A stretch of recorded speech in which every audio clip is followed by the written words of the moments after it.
Hey, you kill roaches with rage. You kill by getting paid. Check out the B side. I'm Barry White. You heard they side, hear my side. BlackLipsApparel.com. Now, as you are aware, on the B side, we don't pull any punches. And we just got to keep it raw as possible, bro. The fans don't want to hear anything or see anything with us playing around. We're going to have to be serious and straight to the point. So some of these questions are going to cut through. Do you got a problem with that? You don't have to answer all questions. That's true. You definitely don't.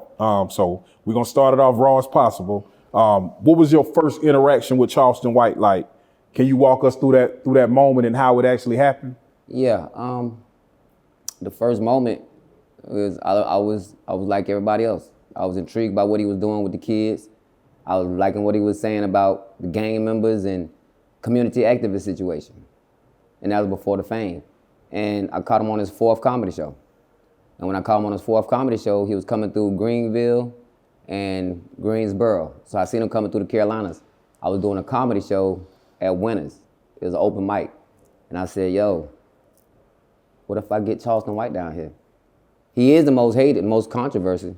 So I said, let me get Charleston White down here. And when you say down here, for the fans that don't know, where are you referring to? I got him to come to Columbia, South Carolina. Extreme venues. And I only had 3 days to put the comedy show together. So I seen Carolina work as a team. The venues, the people that was involved, my team, Shay, call her Shay Money, Rob. Damn, I want to make sure his name Rob. But I called him Buddha, like Buddha. So I had a couple of people on my team helping me make it happen. Okay. So how was the event? Are you saying that it was successful, everything went well? The event was very successful. So is that where you guys kind of bonded and began your relationship, business-wise or friendship-wise? Yeah, I think so. I don't even think it was ever a friendship. I think it was more of business because I only had 3 days to get the show. I booked him on a Wednesday and the show was on a Saturday. Okay. And he publicly said, if y'all come to the show and help him sell out this show, I'm gonna bring him on tour with me so he can open up. So that was my whole mind frame. I was dealing with him on a comedy level. So he was booked for comedy shows. I was helping him get booked. So I'm thinking in my mind like, yo, so he gonna let me open up for the comedy show. You know, that Hollywood talk. So when I started opening up, when I opened up for like maybe 2 times, he let me open up. But at the same time, I wanted to learn the business. So I'm sitting that's why I stayed in the background, learning the business. Okay. Like I wanted to know the business. Okay, and I was helping him with his stage presence, helping him with his show. Because I've been doing comedy since 2006. He's been doing comedy for only right at 2 years now. Okay. I didn't mean to try to cut you off earlier. No, it's all good. In your words, and I know you've been through a lot of things, but for the people that don't actually know Charleston White, who is Charleston White, and how did his actions or his reactions to what you have going on now affect your business relationship with him or personal relationship with him? Like I said, I don't even think it was too much of a personal relationship because we never talked about in-depth things. Like we never talked about my family business, my personal business. So when he went crazy online, the only thing he could do was say what he said. He couldn't say nothing about my personal business. And that's something I learned growing up in the streets. You never let your right hand know what your left hand doing. So when you were on the road with him and not necessarily sharing personal information and things like that, did you feel like you guys were friends or yeah, close? At a certain time, I thought we was cool. I knew we wasn't friends because we didn't grow up together. And when you grow up, like in the streets, you grow up with, you be around so many people. So you learn how to decipher people. And he was the talent, he was the star at the time. But he had other people around him. So when you got other people around you, and maybe me and him bonding, there's gonna be some people on the sideline hating. They ain't gonna like you because they feel like you trying to get in a position and knock them out of position. I'm not trying to get in a position to knock nobody out of position. I'm trying to get in a position to help my people. So I know I keep referring to it as a business relationship because, you know, as in the public, that's how we see it. So are you telling me that you guys never sat down and shared a steak, a beer? Yeah, we shared a steak. So what were some of those kind of conversations like? But the conversations is all about what he doing. It's not what you doing. What you doing? What you got going on? So it's not that. It's all about him. And I guess that's the narcissist tendencies, that he wanted it all to be about him, not knowing that everybody around him had a story. You get what I'm saying? Right. Even his immediate circle, they had a story. He was letting them tell their stories, but who really want to hear about jail stories? Who want to hear about prison stories? Right. Like this 2024, kids don't want to hear about going to prison. Kids want to hear about how they gonna get some money. Right. How they gonna get to the next level and avoid prison. Now, conversation topic don't want to be about prison all the time. Speaking of the kids and wanting to get money, were you put in situations where you could eat off of Charleston White or make money off of him? Because you would have some people say that you used him to move ahead, to move on, to manage bigger and better people. Do you feel like you used him in any kind of way? Nah, I don't think I use anybody. I'm gonna go by what he said. He said it's cool to use me, but don't misuse me. So at the end of the day, I feel like he was misusing me because he didn't give me the opportunity to get on stage. When, like, if we'd have been around and we did 30 or 40 comedy shows, and he tell me to go to the back and start collecting the money and taking care of the contracts and getting the back end. So that puts me in the management position without no contract. Only contract we ever had is when he came to South Carolina, he signed a contract with me. I never signed a contract with him. So I wasn't his manager. I was his management consultant. So I was consulting with other people that he put in position to be managers. I just know how to do the job because I've been in the entertainment business longer than everybody on his team. So as being a blogger and being someone that's always reading the news and paying attention to the news, I came over a few things where he actually went on hour rants and 2 and 3 hour rants about you. And I often feel that if somebody doesn't mean that much to a person, they're not gonna have that much to say about them. So it's obvious that you guys have some kind of relationship, and you probably meant a lot more to him than he's letting on, or that you even feel. With that being said, we're gonna shift over and move into some other things. We'll get back to a little bit more of that story if needed. But how did you feel when he made those distasteful, less than human comments about? It's hard for me to say, man, because when I heard it, man, I just felt some kind of way. So how did you feel when he came out and said the derogatory statements about Woody's little angel? How did you feel about that? I wasn't surprised. I didn't know how it was going to turn out and what would make him say it, but I know that when the situation, like when he seen Woody's daughter, I know him. I know him better than he know himself. I even told Woody, I was like, yo, don't bring your immediate family around him. So what I said, it came to pass. But Woody was genuine. Like when we went to the aquarium, Woody was genuine. It was like Woody never been on no clout chasing or trying to be with him. He wanted to learn from him. So if it go all the way back to the beginning when they met, he wanted to teach Woody everything, right? He wanted to teach Woody. If he wanted to teach him and y'all had a miscommunication, because Charleston started the miscommunication. He started the what would you call it? He started the BS because he said something. Woody never said nothing about him. Check the records. Woody never said nothing about him. Woody said he looked up to him. And by knowing Charleston been in this internet game and it was at the top of the internet game, why wouldn't you want to learn from him? So at the end of the day, he really never had the intentions, no good intentions for him. For him to do what he's doing right now, he never had good intentions. So if he never had good intentions, it actually showed. Because it don't take karma, and for you to see if somebody real, it don't take 6 years, 3 months. It take just a little bit of time. And if it's not going his way, the public see what's going on. And what he said, I think it wasn't, to me, it wasn't a shock because I know him and I know what he'll do. So it wasn't a shock. It was definitely distasteful. No doubt.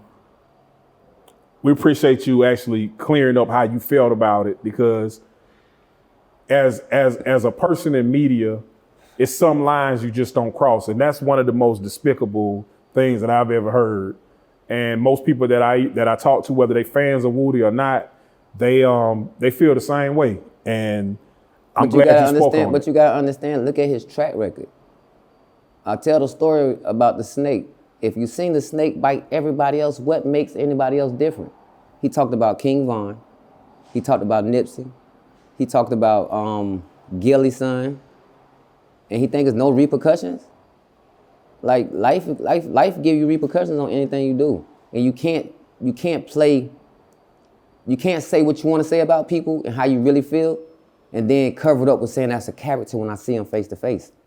Because he would have never said none of that stuff in front of none of the people that he talk about. He wouldn't have said none of that in their face. He wouldn't have said that in their face.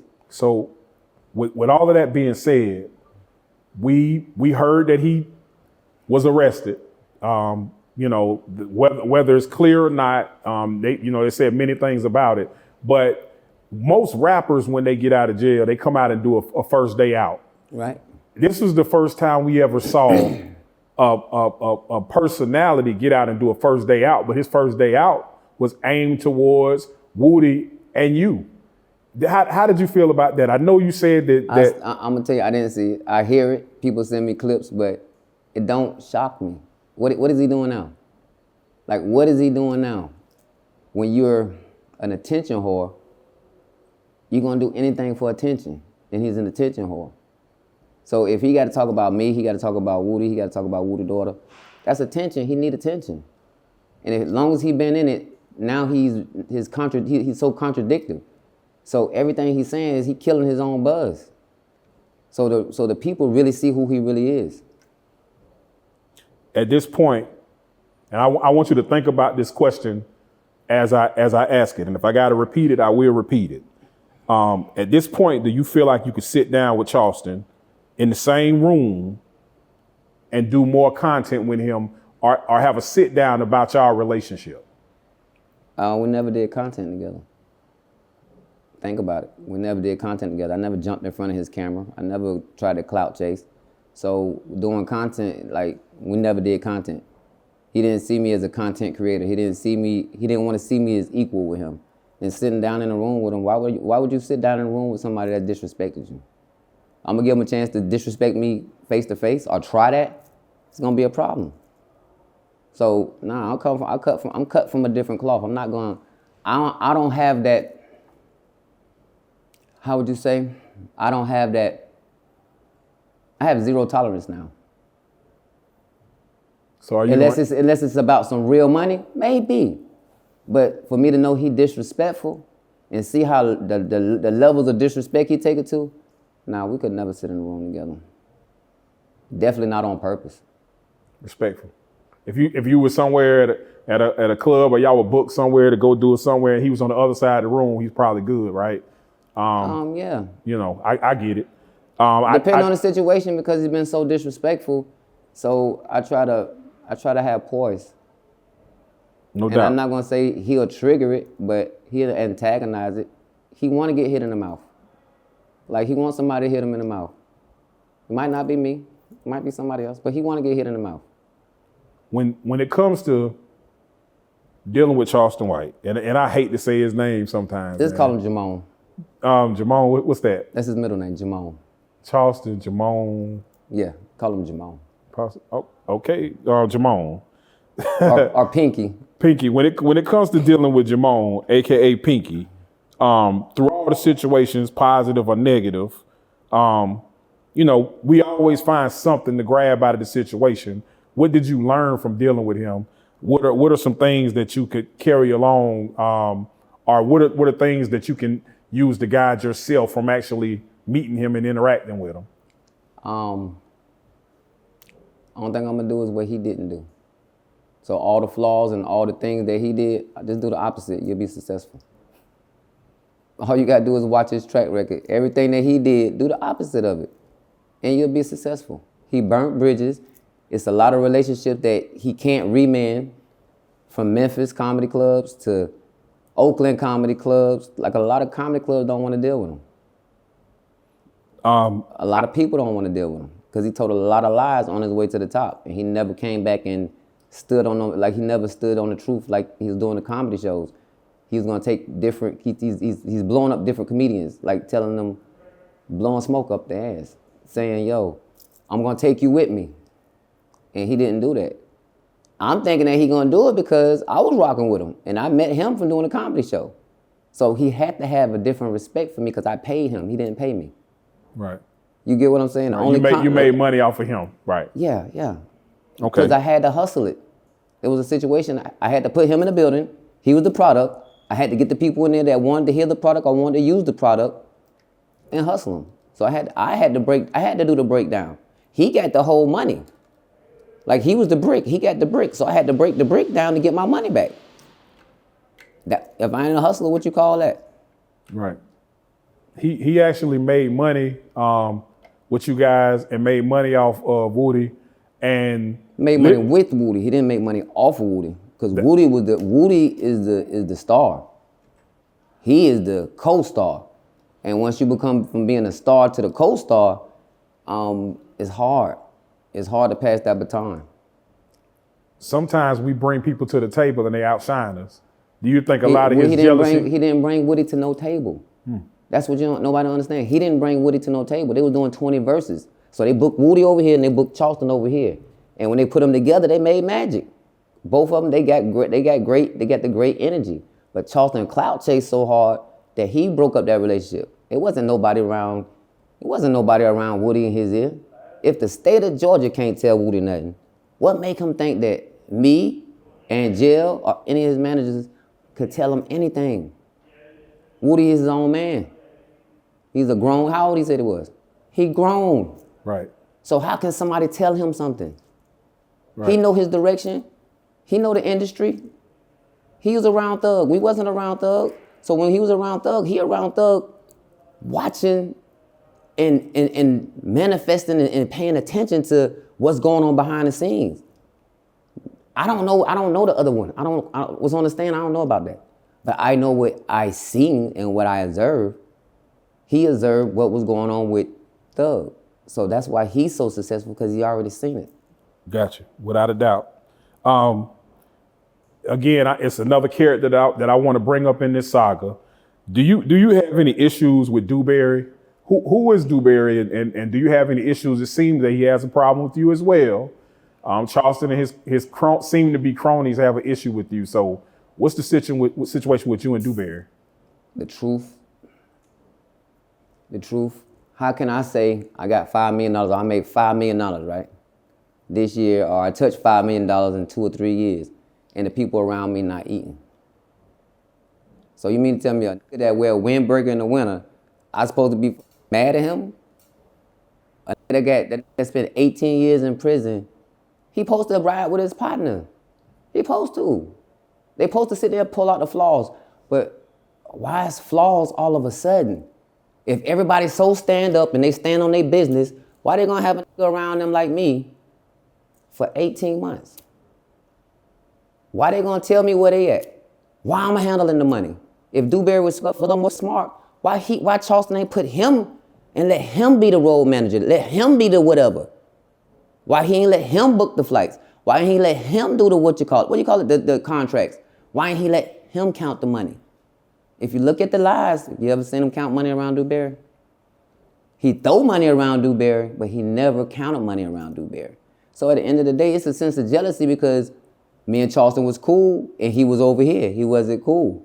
He wasn't around. And I've been on this earth for 48 years. There's a lot of people that don't like me because I'm cool with this person. So that's childish to me. Why don't all of us get together and get money? And me and him had words before.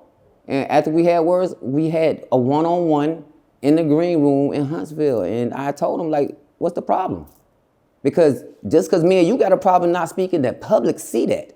And they going to feed off of it. So Charleston don't have to say that he stopped somebody from putting their hands on me.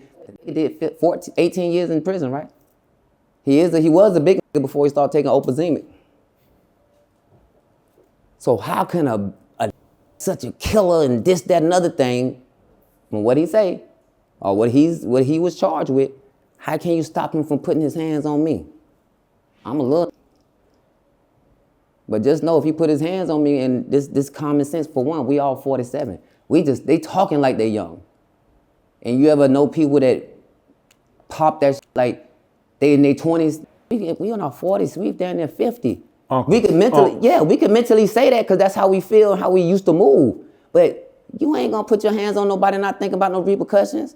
And if you was so bad, why the public seen the man run past you and tackle your partner? Why you already been publicly embarrassed? You had a chance to show the world that you about that life. You ain't about that life. Everybody want to go home. Everybody want to catch their next birthday. So you got to think about it. A grown man ain't gonna let no grown man put no hands on them without no repercussions. I don't care how small and how big he is. So all that tough talk don't bother me. That's tough talk. That's the internet talk. Because there shouldn't have been what I would have did and who. Do it. Do it. Why it ain't done? Why we ain't talking about what happened? Let's stop speculating. That's just like if I win the lottery, what I'm gonna do with my money. That's an if. If was a fifth, we all be drunk. So at the end of the day, that saying don't bother me. He ain't stopping no money. So it's no issue with Dewberry whatsoever. You good with that? I don't have an issue with him. I choose not to deal with Charleston. I don't have an issue with him because I've been around them. I know where they come from. I went to their world. I seen what they world like. Dewberry gonna go to Funky Town, West Dallas, and he gonna sit in the parking lot and play dominoes and talk shit with all the niggas that he been locked up with. I done heard them talk. They talk disrespectful. So when I went to their town, I hear them talk disrespectful. And they cool with it. And that's how they talk. That's how they talk. I'm from Carolina. We don't talk like that. We got Southern hospitality and we have respect. So once I seen that, I'm like, oh, that's how them niggas talk. So it's not scary. It's just disrespectful. And they cool with being disrespectful, but we don't, anybody from the South or anybody with some good sense, don't allow no disrespect, man. Let's touch on something that you're saying, because I saw it in another interview and it kind of rubbed me some kind of way. So I want to address this.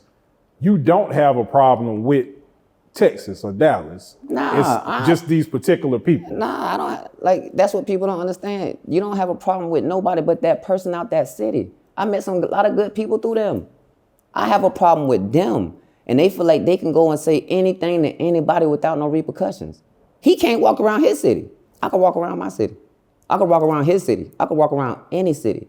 So how can you come back from hanging out with Floyd Mayweather and go hang out in the parking lot? You should be trying to get some money. Nah, you just left Floyd Mayweather. You should be trying to get some money. You don't supposed to be around, you don't supposed to lower your caliber just to go brag to your partners. And I done been around Dewberry, I done been in his world, and that ain't what I like. So why Dewberry? And the person I respect is Big Dewberry, his brother. His name is Little Dewberry. Where he from? He's Little Dewberry. So what I look like beefing with him, and we're not beefing about no money. If I ain't slapped their mama, if I ain't spit in their face, if I ain't fucked their bitch, and if I ain't took their money, they don't really supposed to have a problem with me. Understood. So look, we're going to wrap up the any issues or whatever it is with Charleston White. We're going to push that aside and talk about. It's no issues. No he doubt. got the issue with himself. No doubt. We're gonna switch things over to our main man, the ladies' favorite. You've been quoted as saying you haven't seen women react to him. I mean, react to somebody since Tupac, the way they react to him. No, I haven't. He says that his name is Woody. Yeah. I constantly hear you in interviews and stuff say Woody. Is it a reason why you refuse to call him Woody? No, I call him Woody. Okay. I noticed that we've been hearing it a lot. Yeah, so I call him Woody. People call him Woody, but once somebody tell you what my name is Woody. So I might forget and call it because once you read it, it's like Woody. Mm-hmm. But when you say it, when it's Woody, and that's what he prefer to be called, I'm gonna call him by what he called. What do you like to be called? Well, what his name is? His name is Woody. No doubt. And I guess for the interpretation, when you're dealing with a lot of the fans, they know him as Woody, so you got to say what they know. No, a lot of them that pay attention, they know him as Woody. No doubt. And especially from Atlanta, they know him as Woody. No doubt. So it's the outside fans that call him Woody. So your name is Barry White, mm-hmm. but you have this company, or your nickname is Black Lips. Yeah, company is Black Lips. Okay, so I noticed even right now you got the mannequins. I didn't necessarily want the mannequins in the shot, but you brought the mannequins out. What is Black Lips and what is it for you or your brand? What is it? I've been doing Black Lips since '94. So I came up with the name in '94. And I've been doing it by myself. And then I got some partners. So I got a great designer and I got my business partner, Jay. And they seen the vision. So it's like the Rockefeller. Once people see, like Charleston said, kids mimic what they see. When we was kids growing up, what did we mimic? We mimicked the big labels we seen. So I seen the blueprint that he set out, and I didn't see nobody else follow the blueprint. He said 80 million in 18 months. Y'all can bullshit with rap if you want. So that means y'all can do all the talking y'all want to. It's in the cotton, it's in the merch. So our merch say what you can't say. One thing for sure, Charleston might not have been rocking with you, but he definitely was rocking with your brand because he wore a lot. He wore it a lot. And I don't know if he spent a lot of money with you or whether you did some kind of... He didn't spend no money. So when he wasn't paying me for the comedy shows and I'm seeing that he's not paying me for the comedy shows or paying me for my work ethic, he'll wear the clothing brand on the podcast. So in my mind, I know how people think. That's the payment because I wore the brand. You didn't direct them where to get it from. And then he ain't got no swag. Who the fuck want to dress like him? True. So I was giving him the Carolina swag. Somebody get something from everybody. Let's remember that. No doubt. He was not wearing white, gold, and diamonds until he met me. He was wearing one gold chain that said 990 Boo Boo. The world knew he couldn't dress. Ain't too many people from his area that's up on fashion. So why not style him? Why not be the manager? No doubt. So I'm thinking after I got my website together and got all my business as far as the website together, that he'll be the first person since he's such a millionaire. And he'd be like, yo, I thought he was gonna say, yo, I just did a $2,500 purchase. No doubt. It didn't happen. No doubt. All right, so we're gonna move along, and right now we're gonna break into what I want to say is the Woody segment. The Woody segment for some of y'all, but the Woody segment for most of us. What was your first reaction like when you met Woody, and how did it make you feel by seeing the things that he went through in court? He was funny. He was entertaining. So when I see him in court, it was like, when I met him, I told him, one thing that gravitated me to him when they had the picture out, and they said, who is that? And he didn't say who the person was. He said that little ugly ass boy. And I said, man, ain't no way in the hell no nigga say this shit on the stand. So it made me tune in. So I heard him saying what he was saying. I was like, yo, he different. He a superstar. He different. He a superstar. In our initial meeting, everybody know Charleston snuck out one car and got in my car because he didn't want to really be seen by Woody at the time. Then Woody had like 20, 30 people. And kids. Woody bought the whole Mechanicsville. Shout out to Mechanicsville, Zone 3. So he bought Mechanicsville out with him, not knowing that's how he rolled. It ain't no bunch of this, like these is really supporting him. This is really his family. So he rolling with his family. So the outside looking in like, damn, it's a bunch of. So when he got out, he seen me pull up in the in the Scat Pack, and he was like, "Yo, let me drive that." And I told that, "Hell no! I seen you drive them Scat Packs already. You're not driving my car. I seen you drive." And we laughed about it and we kicked it. And I told him what my name was. He's like, "Yo, what's your name?" I was like, "My name Barry White." And he was like, "You know, they used to call me Woody White." Word. He was like, "They used to call me Woody White because I used to get in trouble all the time, so I changed my last name." So when he met, when all of us met, it was like, he was like, Woody White, Charleston White, Barry White. So it was like, damn, why I could see us moving together. Charleston ain't about to see that. Now, I know you've been asked the question many times since you brought it up. Are you kin to a famous singer by any chance? I wish I was. I probably wouldn't be going through this right now. No doubt, no doubt. Nah, I just think I got big shoes to fill. And No I was doubt. born in '76, so my mother and my father, that was the hottest, one of the hottest R&B singers out. So My mother maiden name was White, and she named me Barry White. It was rumors, or some rumors. You know how the tabloids grab things, that you were the estranged son of Barry White. Now you know what? That's where I get those comments from. Cause somebody said, "I wish I had the money like your family had." Somebody told me that the other day. Yeah. In the comments, and I'm like, the money like my family had. Like, what are they talking about? Yeah, that's something I didn't even see that. I missed that. But nah, Barry White is not my father.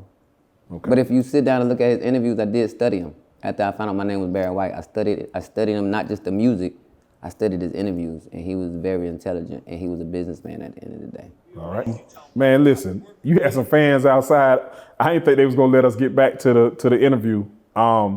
It's dope how people gravitate towards you, bro. It's like, even though that you were hanging out with Charleston White or doing whatever it was with him, it's a good thing that the stink that he has on him didn't rub off on you or your brand. People see you with Woody, and we can obviously see some kind of thing where it's like you overprotective of him, which is, I respect it and I think it's dope. So for the people that don't know, what's your role in the situation with Woody, if any? What's your role? I'm his friend. He like a little brother to me. So yeah, I am gonna be overprotective. So it's not about the money. It's about what he didn't even reach his plateau yet. He's still at the beginning stages. So it's about trust. Like at the end of the day, we built a bond. So it's not about work all the time with us. We have fun. And the bad part about fun is you can't have fun without funds. So of course we're gonna get to the money, but we're gonna have fun. I think the word fun come out our mouth more than funds and money. We don't talk about that. So our relationship not based off money. No doubt. Our relationship not based off money. So with that being said, if it's too private, then you can just tell me to back away from it or don't even answer it. But we noticed that Woody appears to be a spiritual person. Oh, he is. And he goes to church and he brags about the Lord helping him and changing him. Have you went through something similar in your life, or are you at the same place he is, or are you reaching to be there? How does your belief system or your higher power guide you through what you're going through? You guys are definitely, I'm sure, under a lot of stress a lot of times. For one, I always believed in God. My mother was a Jehovah's Witness, so I grew up different. And because I wasn't so active in the Jehovah's Witness in the community like that, my mother died. When she died, that was her belief. Like, she believed in that 100%. That was her. So I had to take on the belief. I don't do the things that I'm supposed to do as a Jehovah's Witness, but I believe in God. I've been through a lot of situations, and what's the first person you call when you can't get that phone call in jail? You're gonna talk to God. You sick, throwing up after you done drunk so much. Who the first person you call? God. When somebody broke and they trying to get to the next level or they need this paid, who the first person they go to? They go to God. So yeah, I'm very spiritual. So for me to see Woody go to church, I thought it was an act. Because when I seen him on the stand, I seen him go on the stand with the Bible in his hand. And I'm like, here you go. Here come one of them. And he wasn't one of them. So I went to church with him. And when I went to church with him, it wasn't no big mega church. There's like 40 people in the church. So when he in church, he in church. And for somebody to cut off their fun to go serve God, I see him do it. And say if we at bowling Saturday night and we about to go to church Sunday, because I went to church with him on several occasions and I like his church. He asked the people that come up to take pictures with him, come to church with me tomorrow. You don't see people do that, inviting people to church. So he's definitely here for a different calling. And you know God used everybody as a vessel.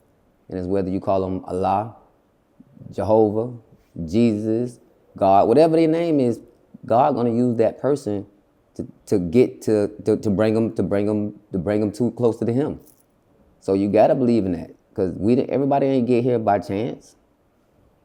This ain't, you don't get here by hoping and wishing. You get here by praying. And at the end of the day, God know where your heart at and know what you deserve. So God got him. No doubt. The the vlog and internet world, we really got introduced to you through the interview with Adam 22 and Woody at the No Jumper. Man, just from watching it, man, it looked like you were on him. It looked like you had him frustrated, honestly. I enjoyed seeing it because he give a lot of people the business, but it looked like you were giving him the business, and I quite enjoyed it. Can you, for the people that just watched it from in front of the camera, can you give me a understanding of what was going on behind the scenes, if you can? Yeah. Me and Woody talked, and Woody know what kind of platform he was going on.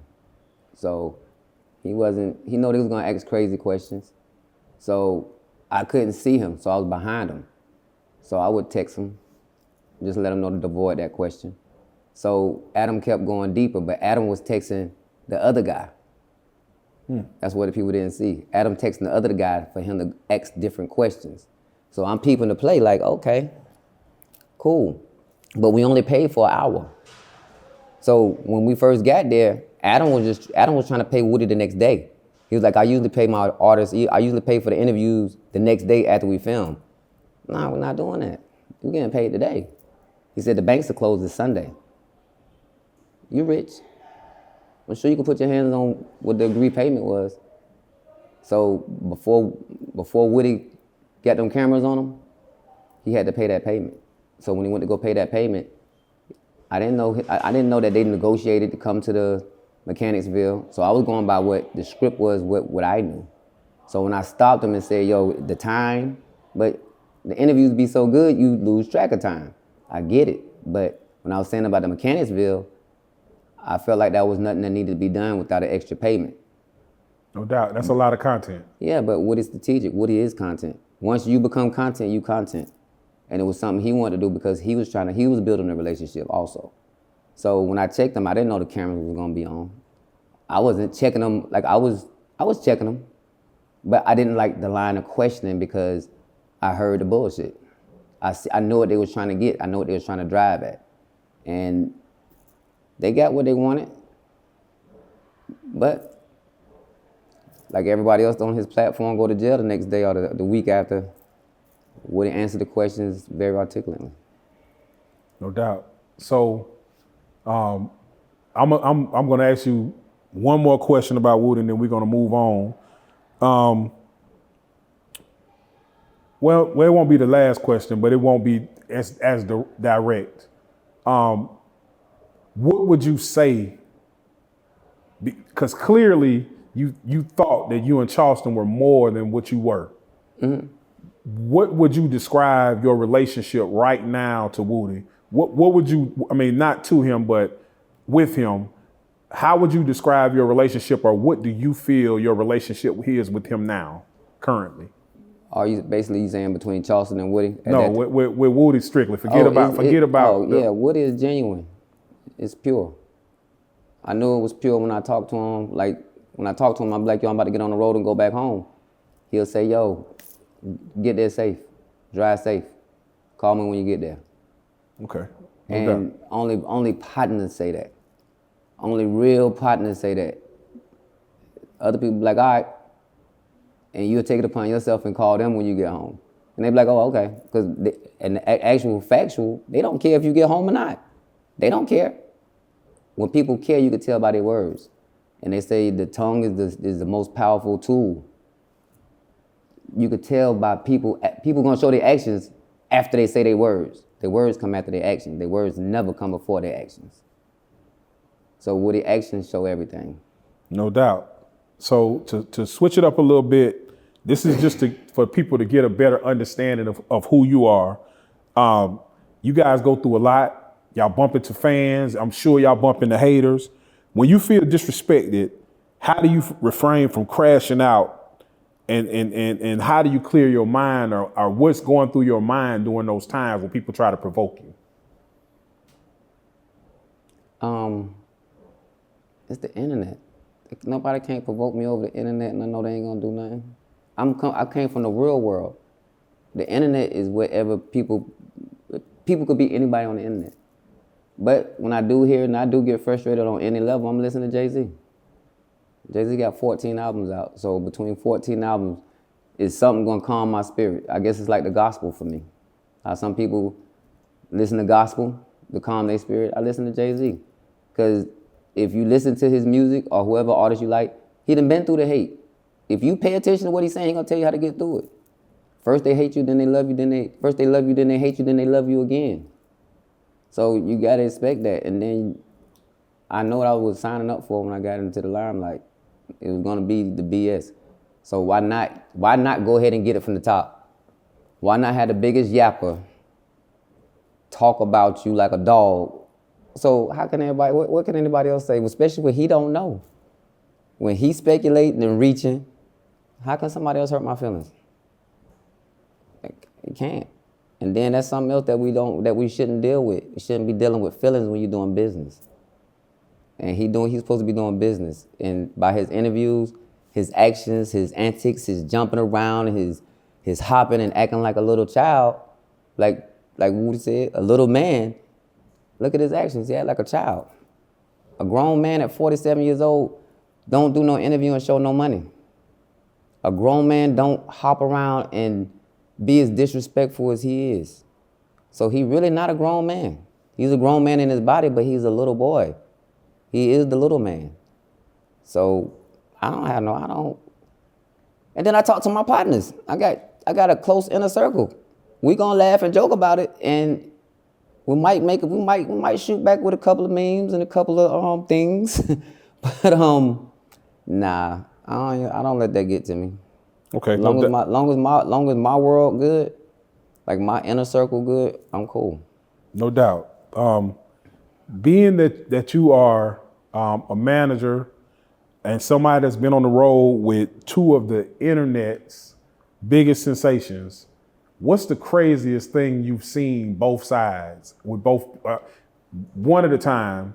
You can start with either Woody or Charleston. What's the craziest thing you've ever experienced with Charleston?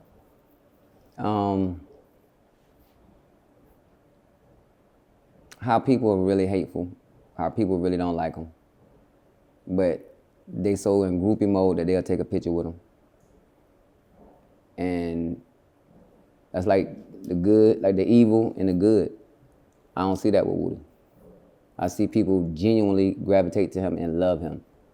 When you got little girls that's 8 years old and grown women that's 80 years old, the first thing they say is, keep doing your thing, I love you. That's different. It's more the men that like Charleston. So the craziest thing, I done seen people approach Charleston very like they approached him with problems. With him in Arizona. He got approached by the Bloods. But he likes the attention. If he see a camera, he gonna go into character. But when the camera's off, he's very quiet because he's observing. And then you gotta think about it. He only got one eye. So as much as he tried to discredit me, I was his other eye. I was his eyes and his ears. That's deep. That's deep. That's deep. And Woody got both his eyes. He's very knowledgeable, and he's actually more nicer. He's more nicer. Woody get on me all the time about being mean, and he don't know I'm not mean. I'm just direct and firm and overprotective. So I seen the love versus the fake love. So Woody get real love, Charleston get fake love, and it's 100% different when you got girls 22, 23 with their kids that want to meet Woody and they sitting in the parking lot for hours waiting for him to get somewhere. When he go live, they're coming any state. They're gonna come from 2 or 3 hours just to take a picture and meet him. Like that's big. That's why I say I could compare him to Tupac because the women love him. And Charleston never had no women loving him like that. That's just it. All right. I'm gonna hit you with a big one. It's common but not common. If the older Barry White could bump into a teenage Barry White, what kind of advice would you give him for the road ahead? It probably wouldn't be no advice because it'd be It was more experience. So, well, I would say if this was the 28 Barry White and not the 48 Barry White, I would have been fucked this up. Me and Charleston would have been bumped heads. Because you, for one, he never talked to me any kind of way. But just by the things that he believed in and stand on, I would have never dealt with that. So my patience would have been way thin. My patience was thinner back then. So now I'm more grown. I'm more business. I'm more poised. I can tolerate it a lot more at that time. It was a lot more I could tolerate because I could see the bigger picture. He put me in a room with the Cam Newtons. He put me in a room with the Jason Lees, but he didn't let me go talk to them. You get what I'm saying? Cam is different. Cam gonna force the conversation around. That's whoever he around. He gonna force the conversation. How did y'all meet? Cam wanna know. But then when he seen me and Cam talking one time, it was kind of like he ain't like that. Jason Lee was strictly business. Jason Lee was strictly business. And for him to say the things he said after he leave the interviews, he not genuine. And he don't build relationships. And when you grow up hustling, the first thing you're supposed to do is build relationships. So if you keep damaging your relationships, how you gonna cross that bridge? Especially when you can't swim. And he damn sure ain't building another boat. So that's something, and it goes back to the first question you asked me, what would I do different? Everything he did wrong. Everything he did wrong, he gave me the perfect blueprint to be successful. So, with that being said, and I'm gonna get deep with you, knowing that you are a spiritual person. If it was one person that God could bring back for you to have a conversation with in your life, or celebrity or whoever, who would it be? One person that's either no longer here or celebrity or whatever. I couldn't even answer that because it'd be a toss-up between my mother and my father. B, you gotta choose, B. I won't choose. Respect. You, we purposely didn't get into your personal things and your family because of the fact that our platform, you know, we want to get to the juicy stuff. But as brief as you can you describe how it was for you or what you actually went through growing up in Carolina, in Columbia, right? Yeah. Could you kind of break it down a little bit, get a people a little understanding of who they've been watching for the past hour? I guess I can say I started like everybody else. I wanted more, and we grew up poor. We didn't know we was poor because we had fun, but we grew up poor. So it was more of a you want steak with them beans and rice. You don't want your mother. My mother had 4 boys. I didn't want to see her going to work from 3 to 11 struggling, and I'm the oldest in the house. What you supposed to do? I tried going to McDonald's, getting a job. That wasn't it. And then I seen one of the biggest drug dealers in the neighborhood come there, and he told me, like, yo, you too cool to be working at McDonald's. And he pulled out the money. So when I seen the money and he told me to come on roll with him, and he showed me the ropes, I know I wanted the money. And I wanted the money to make my family better. I didn't want my mother to go through those struggles. So I grew up like everybody else, wanting more. And I stayed away from drugs. I never did powder, never did pills.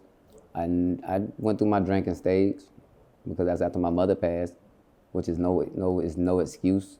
But I went through my drinking stage, but as far as drugs, I never did hardcore drugs. I smoked weed, but I never let my mind get that weak to depend on a substance. So. We all know that a lot of times people, rappers, famous people, things happen in their state. A lot of times, a lot of people are murdered, taken away from their families, incarcerated because of the fact that they try to be successful. And we can see that you're pretty icy.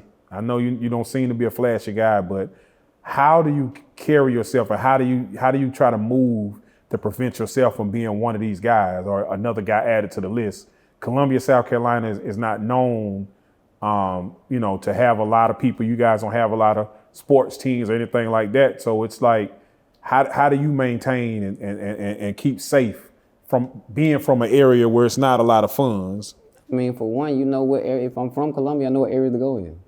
I don't be nowhere at a certain time, but then I got a certain respect level. People, it's respect in your city. You gotta have respect. I don't never say I'm better than this people or I'm fuck these people or I never did what Charleston did. What I did is I put food on people's plates. So I have a certain respect in the streets.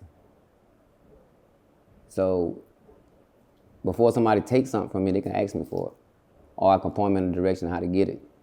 So I don't have that fear. I don't have that fear of somebody taking something. I already been through that, hustling. They robbed you hustling. And I was in the wrong area dealing with the wrong people. So the older you get, I'm 48, I'm not hanging in the same places I was hanging in. At 28, at 18, I'm not doing that. No, you don't, money attract money. So why would I be around people that gonna look at you in that light like I wanna take something? I'm a street nigga, so I'm gonna get them antennas gonna flow up. Like, nigga, I'm not going over there. It's not because I'm scared, it's because I know that I gotta get home. And people see things for what they see things. If you take my jewelry, it's insured, for one, and then what you gonna do with it? Wear it? So you gonna kill somebody to wear some jewelry to go in their pockets and take some money that's in their pockets? And instead of getting with them to try to find out how you can get something, what a jewel at? What can you do to go to another level? So I'd rather teach. I don't see that. I mean, then it's God. I roll God in the squad, man. I roll God in the squad, so I don't have no fear of that. I don't have no fear, period. Because what's gonna happen is gonna happen. Okay, no doubt. And don't put yourself in those situations. No doubt. So, with that being said, would you or do you actually do anything for the community, or are you planning to do anything for the community once you get to a certain level? Or do you feel that you're at that level now? I've always been doing things for the community, but I play the background. Couple of years, I think my first event I ever did was Get Educated, Get Paid. So I did an event on Hampton Street, and I invited the lawyers, the doctors, the nurses, and my whole object was you don't need a package or a pole to obtain your goal. So you don't need to be like the drug dealers. You don't need to be like the strippers.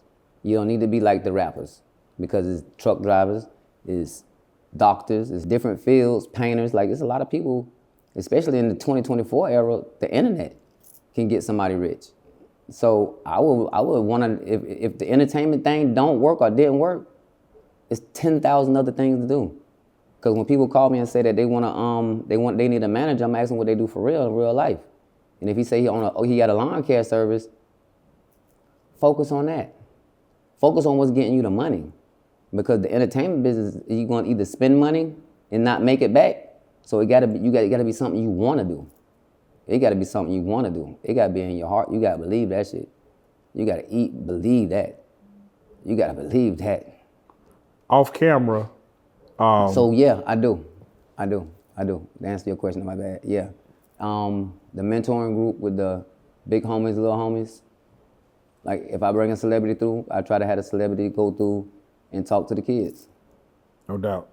So yeah, I do a lot of things behind the scenes. No doubt. It's respected. A lot of people, I can't say a lot of people, but some people, and you can see, we read the comments. Some people didn't know how to take you because it looked like you're so serious all the time. Not smiling and just being there to look like, protect whoever you with. With that being said,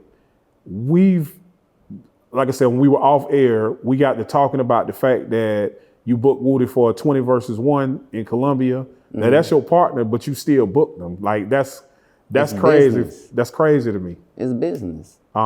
It's business. You gotta pay. He's the talent, and I'm not using him.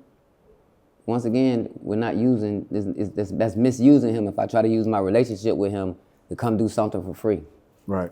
No I'm doubt. not misusing him at all. No, me and my partner, we gave him the money. He told us what his fee was. We paid him the money. So that once you paying somebody, it's business. So y'all gonna do everything business like. You're gonna do everything business. So me and my team, we went through everything we had to do because it wasn't time to play. Respect. And even in the 20 verses, I was doing some filming in the back with Atlanta Avenues with Drizzle. Shout out to Atlanta Avenues and Drizzle. And he didn't know what I was doing. He didn't know I was filming over here and I was filming over here. And he came and he was like, "Yo, this your money. This your money. You doing this. Focus on this." And I'm like, "We putting this on your page. Like, we showing your direction. Like, you directing." So you did the 20 versus 1, you booked him for, and you're actually submitting it to him for content. That's dope, bro. Most people wouldn't do something like that. Yeah.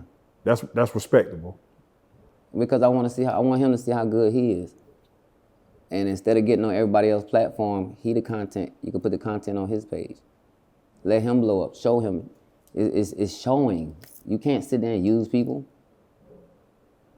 If my designer, he dope. I don't get in his way. I try to critique some things. I try to say some things, but I gotta give him creative control to do whatever he wanna do. So if you don't give somebody creative control in their field, you stepping on somebody's toes. You're not letting him blossom and do what he do. So I don't try to get in. I get my 2 cents, and 9 times out of 10, I get overridden because I hate the fucking colors. I don't like certain prints, and he be like, "Yo, we're gonna go with it." And 9 times out of 10, he right. So why not help and direct people? That's what people don't understand. Build a team. It goes back to another J quote.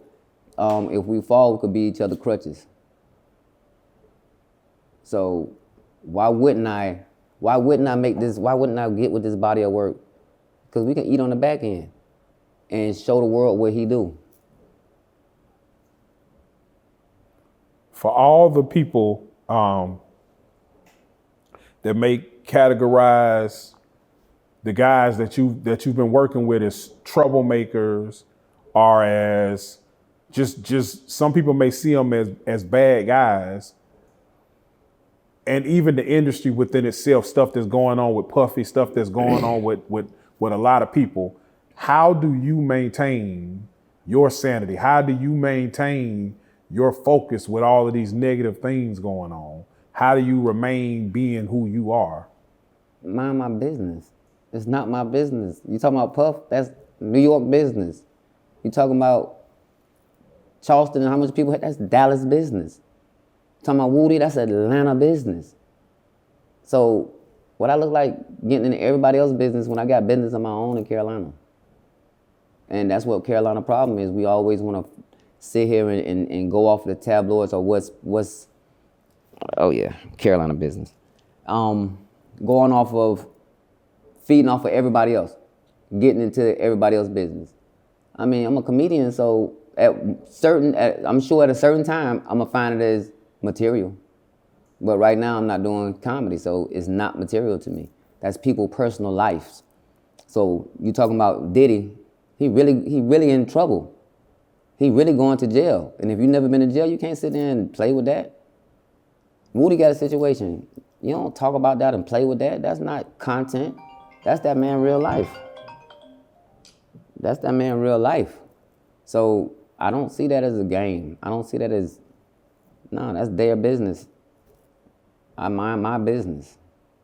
So outside of management, outside of touring, because it's pretty much like you guys are touring. Yeah. What are some other ventures? I know you got the Black Lives brand and the clothing.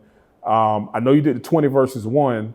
So you mentioned comedy. Are you doing anything else besides, the things that you've mentioned is something that people don't know you're working on? Yeah. Me and the team, that's something else what I keep saying. I kind of like to really say the word team, because that's the only way you're gonna get far. Certain people don't have a team, that's why they stop. So no, we're doing movies. We're creating the content in Carolina. We're gonna control what needs to be seen. and it's not gatekeeping, it's just proper direction. So we're working simultaneously with Judge Carey, which is the host of 20 Verses. And we got some things in the working with him. We're working on a movie, Clout Chasers. We're working on another movie, Carolina. And we just want to work with all the dope artists and all the dope musicians. Like if they got a dream, I'm showing them regardless of what you're going through, you can get it. But it's not about what you know, it's about who you know. So we got to drop our pride at some time and work together. So the people that don't, because they always say Carolina don't support each other, that's not it. It's the wrong people in Carolina that don't support you. You don't need to get with everybody, just get with the right people. And by us having this internet thing, they gonna see it. They don't have to show up you don't have to do a comedy show and let them show up to a comedy show and you gotta try to book the seats and get the people there and go through everything you gotta go through to get your point across. That shit on the internet now. He could do a 2-minute skit and get 1 million views, go platinum. All right, Mr. B. Right now, I'm gonna say 5 words or 5 things randomly, and the only thing I want you to do is break down how you feel after hearing the word. And we're gonna wrap this thing up on a high note. God. Fear. Fear. Okay. You fear no man, you fear God. And something my uncle told me, like they say this person a killer, this person a killer. Who killed more people than God? God a gangster. Ain't nobody more gangster than God. God take life and he give life. You can't get no more gangster than that. Your favorite restaurant? I would say Houston's in Atlanta.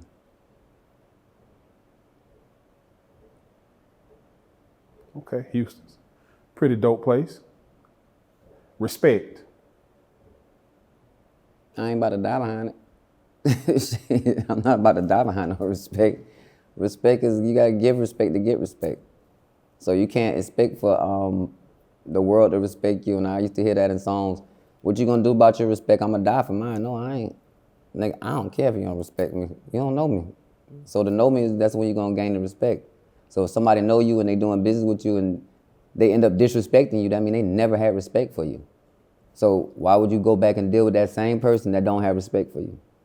So if I'm dealing with anybody, I'm not gonna disrespect them. I might have my moments where I'm gonna spaz out, but I'm gonna always call back or apologize.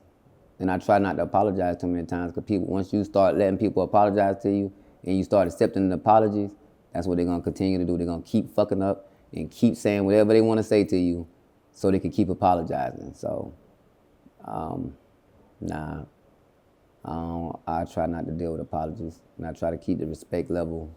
When I respect, it's a man thing. It's a person thing. If you respect the person, when you meet the person and you got the respect them. You should get it back in return. Friend.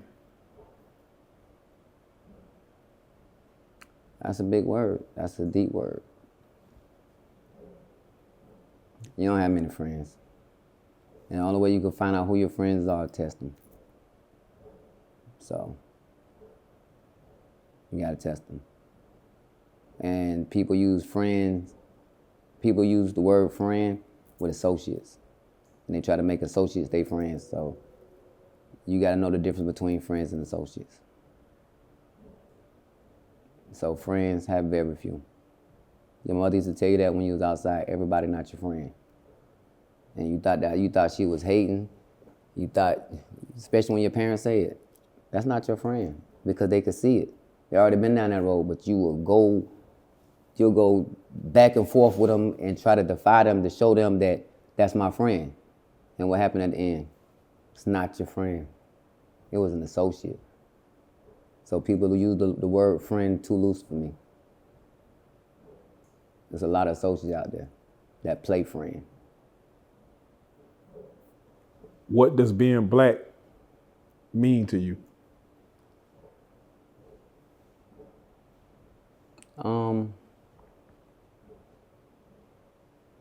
Shit, I never been white.